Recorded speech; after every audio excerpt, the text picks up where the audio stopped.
আসসালামু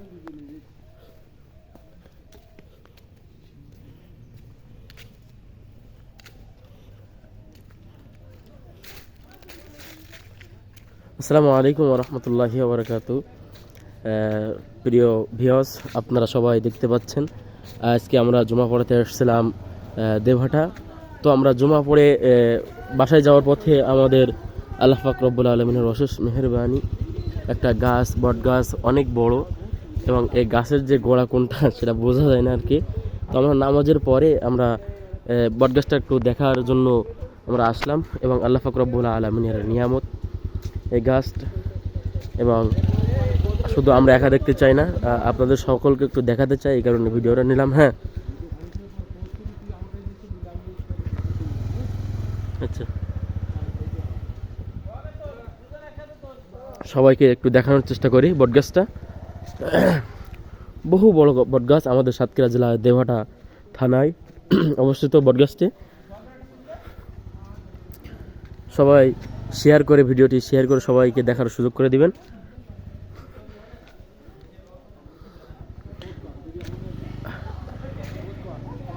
কটা ছবি তুলে দেখতে পাচ্ছেন, ঐতিহ্যবাহী কিন্তু এই বটগাছ। বিরাট একটা বিস্তীর্ণ এরিয়া নিয়ে কিন্তু এই বটগাছটা এখানে অবস্থান করতেছে।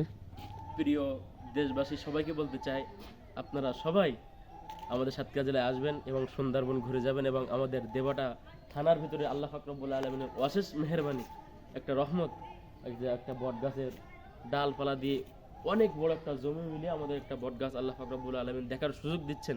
সবাই দেখতে আসবেন ইনশাআল্লাহ। খুব ভালো একটা মনোরম পরিবেশ। এসো এই সাইডে একটু দেখি, আমরা দেখি।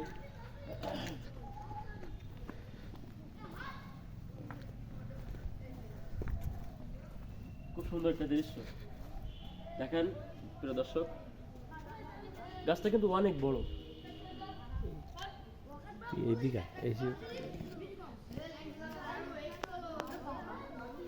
এই গাছটা কিন্তু অনেক বড়, আপনারা সবাই দেখতে পাচ্ছেন। গাছের পাশে আমি গেলে আমাকে বাচ্চা মনে হয়, এবং গাছের ভিতরে একটু যাই।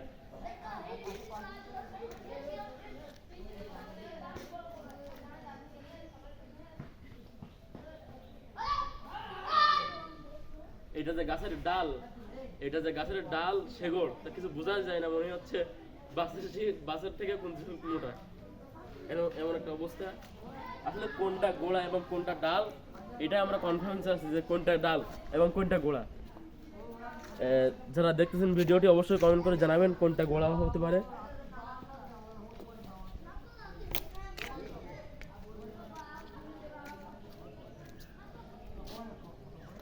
খুব সুন্দর মনোরম পরিবেশ।